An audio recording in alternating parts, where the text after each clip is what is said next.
when I was asked to present here today, I started thinking about the Roman archaeology we have in the collection at the Museum of Archaeology. Unlike most places in the northeast, we're not collected to a site. It's not like Vindolanda or Arbea. We are just a museum. And we've had an interesting history. Just to give a brief history, very, very short. We're technically the second oldest university museum that no one has ever heard of. And I feel that's an achievement. Durham University was set up in 1832, and in 1833 the first museum opened. Now that museum was very much a typical cabinet of curiosities, and at the core was natural history. There's our first curator, William Proctor in Iceland, gathering birds, and very quickly it was supplemented by archaeology. In fact, Roman archaeology. Vindolanda's in the programme a lot. I keep wanting to say things. The Reverend Hoople excavated Winchester, and that collection came to the Museum of Archaeology along with other cabinet of curiosities and various objects. That museum moved, and it moved to a building, and it was said that it was a shame and a shambles on the university, where you had an interesting juxtaposition of archaeology, a Chinaman's pigtail next to the body of St. Cuthbert and his coffin. It obviously closed. It closed, and basically then history starts repeating itself. Obviously, in the 1930s, Eric Burley's given the first lectureship of Roman archaeology, and stuff starts happening. In 1956, the Department of Archaeology is established in the building, the old Fulling Mill, which is at the front of that cathedral. The department outgrows, and all of a sudden, what do we get? We get a museum. And that museum, I think it's safe to say, is still a cabinet of curiosities. It is known as the Museum of Archaeology. It's put together by academics and students, and lots of us have fond memories of being students, working in the stores, or in the attic. If you were lucky enough to be a postgraduate, you could spend your time in the attic. If you were taller than me, you would hit your head every time you went into the attic. So it did change. It became a museum. That attic space became the store, which is why I know it so well. But it was found that rivers and museums don't mix. There's literally a hole in one of the walls to let the water in and out. And in that same space, we had archaeology. The displays moved out to Palace Green Library, to our upstairs gallery, and eventually we moved our stones out. Now, why am I telling you this? This was the core of our collection. We are, at the core, overwhelmed by development control archaeology. Any building that takes place in Durham City, the archaeology comes to us. Those early days of a cabinet of curiosity, where we get unique individual small finds, had gone. And instead, we had hundreds and hundreds of boxes of bulk finds, bulk pottery, bulk clay pipes, bulk glass. So when I started in 2014, which I would say I was 1 day a week archaeology, 4 days a week Durham Castle, and a bit of Usher College on the side, I was tasked with creating a gallery. But I was specifically told that I couldn't do just the Museum of Archaeology because our collections weren't strong enough. And I had to bring in loans from other museums and institutions to support some of our stories. What I've discovered since then is actually a remarkable collection that has been developed and often has cycles and really interesting objects. But then history also intervenes. And this is where I'm going to talk about some lovely finds. And thinking about how we've developed, particularly for this talk, the Romans have played quite a role. So in 2016, I got the sort of phone call you love. It was from the Portable Antiquity Scheme, and basically I was told someone's found something. You always like conversations like that. This object, the Lanchester Diploma, was discovered by Mark Houston, who's a wonderful metal detectorist. He'd also like to be known as Whitney Houston. And Mark had been out metal detectoring, and he'd come across a clump of objects. He'd taken it home, done the usual thing we all dread, put it under the tap, did a little brush with a toothbrush, put it on the windowsill, and then go, oh crap. Quickly phoned up the Portable Antiquity Scheme, who phoned himself up, and all of a sudden we have something. And this was it. So this is the Lanchester Diploma, as we like to call it. It comprises the 8 fragments and their copper alloy, originally 2 rectangular bronze plates, and there's text on both sides. The external inscription summarises the grant of citizenship, while the internal text provides detailed information, including the recipient's name, rank, unit, length of service, and privileges. So this one was dated to the 19th of November, 150 AD, and was issued to a sailor and gutted with a second oldest sailor in the country. We missed out to the first one, but with a second. And it was granted to a Valvo Tagurnus. We just refer to as Tagurnus. We've got a nickname for him. And he served in Classis Germanica, basically patrolling the Rhine and the North Sea. Basically quite cushy job, I will say. Ensuring security and facilitating transport. And it's what's lovely is the inscription still detailed. It's very unique to still have a complete one, and it does record it is the only complete Navy diploma that's been found in this country. And what's just really lovely is the story as well, because we have, and it's the questions, and we obviously have Valvo Tagurnus, and it's really interesting because that Tagurnus is obviously Lord or King, and his father was Magno, great Lord or King. And what's lovely, it was found in Lanchester. And for the people of Lanchester and Lanchester Fort, which obviously hasn't been excavated in detail, this is something really tangible. And it was such a lovely object that went on the kind of journey. I think Mark just kind of covered this. It's not just an object, it's then what we've done with it. It went off to the Department of Archaeology for conservation, who got very excited. Roger Tomlin helped with the deciphering.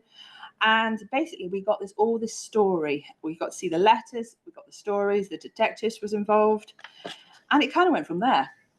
And all of a sudden, the Museum of Archaeology was on the news. We've got this really special object, and it was recognised as an object of pride for County Durham. Now, County Durham, we don't have a civic museum. There's no county museum. There's not even a city museum. We've got the story now, which is lovely. There is nowhere, apart from Museum of Archaeology, that gives any story or narrative to any of the pre-industrial history. You know, and actually when I came to university, I remember reading the book County Durham Has No Ridge and Furrow while going on the train, seeing ridge and furrow as we go through. And there was this general surprise we found for the general public that Durham had a rich Roman history, despite Winchester and various forts. What's been lovely is we've continued to develop that programme around the diploma. So one of the nicest things is we have got some funding, and a 3D print was done of the diploma, and we worked with the Blackhall Colliery community, who created a street museum. And they basically put their favourite objects in the window, and they chose the Lanchester Diploma as one of their objects because they felt it connected them to their community and a story. So there's a lovely 3D printout of the diploma, went round, and all of a sudden it was another object that was recognised as important to the county's history. We've also built school programmes around it, and I have to say, you know, even my Latin was terrible, can make out Classis Germanica, and that's a nice thing as well. There's actually some material that is actually you can actually read on it. It obviously has gone on display, and it's just something that has shown that actually it's an object to be proud of. You would think one great object like that would be enough for a museum, but no. As I went through this presentation, I kept finding objects, so I will stop at some point. We then got the other phone call. This is the Piercebridge River Assemblage, which I'd known about for a long, long time.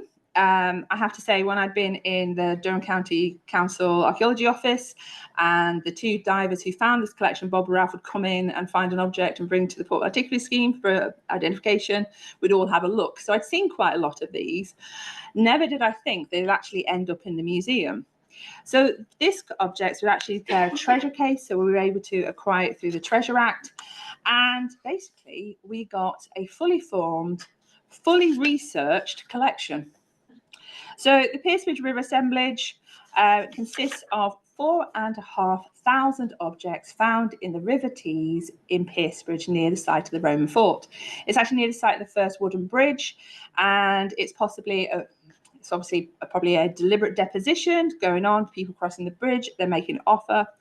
We're very lucky that a monograph was published by Hella and Philippa, who very generously also invited us to Reading, gave us the publication, gave us the collections, gave us their illustrations, some of which were done by Mark, and basically supported us in acquiring, researching, and publishing this collection. So the collection is 4,500 objects, all of which are truly lovely. We now somehow have the largest equipment of equine horse equipment in the country, which is not something I'd thought. And we have got everything from an example of a razor blade in the form of socks and sandals, right the way through to a fantastic collection of coins, which have some unusual characteristics. For us, it's not just about the objects, it's also about how we use them. And again, this is a collection that has caught people's imagination. We've also done a lot of work around the stories and around the stories from the objects. We don't have a site, we just have a collection. And it's been lovely that I am still arguing with our learning team that they need to stop talking about the military. Leave that to Hadrian's Wall, that's what that's for. We can talk about people and social history. And it's lovely. We've got rings. We've got a gold ring, which I think is absolutely lovely, which is a child's ring. We've got jewellery, particularly a gold earring, which you can see, which is this lovely sort of shape at the bottom here, which is from Thrace. We've got shoes, which is lovely because it gives that idea. And basically, it's a fully formed collection and a social history collection, and it demonstrates people's thoughts and feelings in an individual moment that are captured and then basically placed in the river. Hopefully some of you will come along to the drinks reception this evening and you'll see the display we've done. We were very lucky. We were given some money to redisplay the material, and as I've said, we were also given permission to use the reconstruction drawings as well. And we've been able to try and slightly challenge perceptions of the Romans, because for most people, when we talk to our schools, we talk to that, their perception of the Romans is a well-oiled military machine with the classical triage of military, religion, and daily life. And what we've really been able to do with the Lanchester Diploma, with this object, is begin to show them as people with real feels, real feelings, with real relationships, whether that is the relationship they have with each other or with an object or with a god, making offerings for particular reasons. And what's lovely is because all the research was done and we were able to talk with Reading University and Philippa and Hella about some of these theories, we were able to pull out key themes, key ideas. That means we were able to just give a little bit of a story.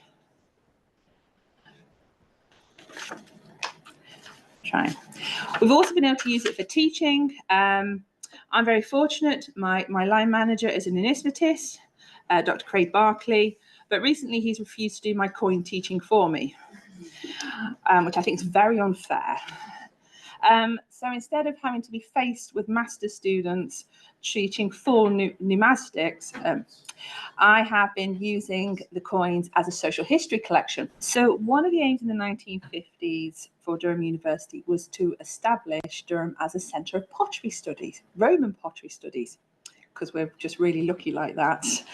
And one of the acquisitions Eric Burley made was the collection of Alfred Edward Plique and Felix Oswald, who had amassed basic and extensive collection of Samian pottery, 4,500 pieces.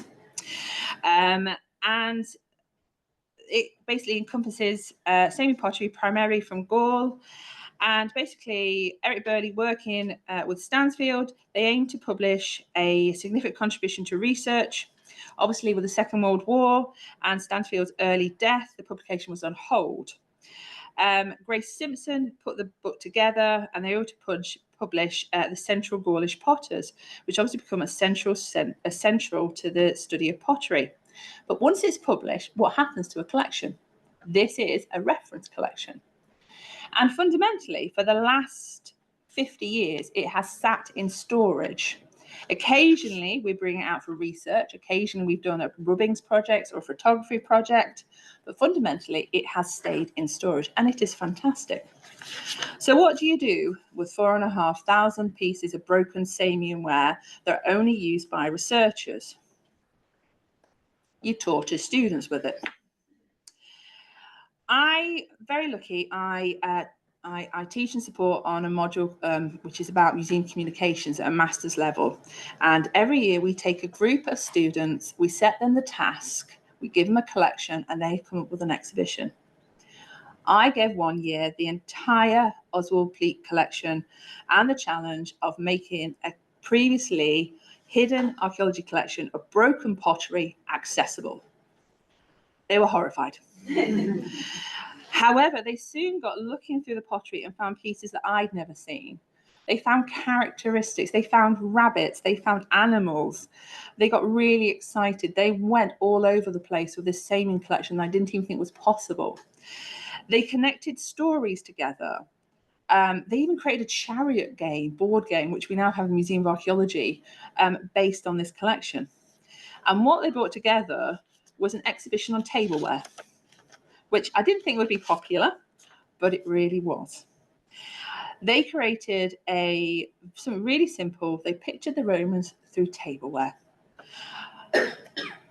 And this is the exhibition they kept. They actually had a budget. So they had a £2,000 budget, and they literally displayed nothing but pottery, all about Samian ware. So this was them taking a collection that is only really used for research, occasionally bringing it out, interpreting it. Actually, a whole exhibition on Samian ware. They talked about how it was made, manufactured, the stories. And it was on for 6 months. And basically was a real positive way for us to, again, to revive part of the collection. This is when I just went off on a tangent thinking about this talk. This is a rather lovely one. So we've started now collecting objects, and we have at the core our Oswald Pleat collection, which is broken Samian ware. We have the Star Find, which is the Lanchester Diploma. We have the research material, and then we have a really unique collection in the Piercebridge collection. You'd think that'd be enough, but no. We're now actually acquiring or being gifted unique objects from County Durham, recognising that actually our Roman heritage is often beyond the forts that are defined by County Durham. So this is a lovely gold ring dating into the late Roman period. And it's just, you know, anyone guessed the stone? I'd love to know. We've just got it as a green gem, which is really helpful. This is what we call the bling ring. It's a D-section ring, complete with things. It is chunky. It is stunning. And this, again, is added to this idea that actually in County Durham, we have a wealth of Roman archaeology. Again, this has been gifted to the Museum of Archaeology by a metal detectorist. So particularly thanks to PS sitting there, who often now have a chat. This is a copper alipatera, handcrafted. Other examples are found in Gwent. I know that incomplete ones have been found in South Shields, Vindolanda and Moulton, but nothing has been found like this in County Durham. Obviously, it features on Trajan's column. You can see a picture of this, and this is ours from a top view. Still complete with a handle, got concentric circles, and obviously most likely would be used by Roman soldiers as part of their standard kit. This is quite a plain one. So again, we do think it's probably a military one, and basically it's their version of a mess tin. And this has only been recently added to the collection, and it's one we're hoping to get display on soon. So really, this is a nice, unique object. So we're slowly building that Roman history for archaeology. So what's happened since then? Well, we have had a little bit of a roof problem. So our main gallery has been closed for 5 years. The roof work has just been finished. The university had to find £1 million to replace our roof. And in that time, we were able to open a temporary exhibition. What was lovely, reflecting on this, is that because of the strength of our Roman, and I'm going to say our prehistory collections, I'll talk about Bronze Age hoards for the Bronze Age specialist group, we've been able to just do one gallery on Roman and prehistory. We've gone from a museum where we had to mix material to make a point, to now being able to have a strong enough Roman collection to be able to stand up and say, we are the Museum of Archaeology, and this is our Roman gallery. And these are some of the wonderful finds that people might not know we have in County Durham. So hopefully, I've just shown you a bit of our wonderful collection, which you're very welcome to see. You come to the drinks reception, but just to show that actually the Roman archaeology County Durham has really transformed the fortunes of the Museum of Archaeology. We've gone from a museum that not many people have heard of to one, particularly in the county, where people now come as a sense of pride. Last year, we engaged with 6,000 school children, either through the museum or through remote visits. So thank you.